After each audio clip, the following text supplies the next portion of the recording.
नमस्कार. महाराष्ट्र योजना कॉर्नरमध्ये आपल्या सर्वांचे स्वागत आहे. आजच्या व्हिडिओच्या माध्यमातून आपण बघणार आहोत की संजय गांधी निराधार योजनेचे पैसे मिळणार व केव्हा मिळणार, या एप्रिल महिन्यामध्ये कोणत्या तारीखला मिळणार, आपण ते आजच्या व्हिडिओच्या माध्यमातून संपूर्ण माहिती जाणून घेण्याचा पूर्णपणे प्रयत्न करणार आहोत. चला तर, तुम्ही जर माझ्या चॅनलवरती पहिल्यांदा आला असेल तर चॅनलला लाईक, सबस्क्राईब आणि शेअर करायला विसरू नका, जेणेकरून तुम्हाला असेच नवीन नवीन व्हिडिओ पुढे देखील मिळत राहतील.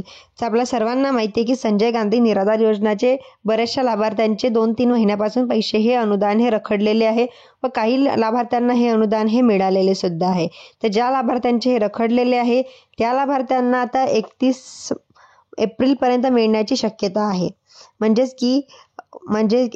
मुख्यमंत्र्यांनी असं सांगितलेलं होतं, म्हणजे अजित पवार दादा उपमुख्यमंत्री यांनी असं सांगितलेलं होतं की 31 मार्चपर्यंत व लाडकी बहिणींना व त्यांना दोघींना हे पैसे मिळू शकतात. म्हणजेच की लाडक्या बहिणींचा सुद्धा हा जो हप्ता आहे हा अक्षय तृतीयेच्या शुभ मुहूर्तावरती मिळणार आहे. मग त्यांच्यासोबतही त्यांना मिळू शकतात. धन्यवाद.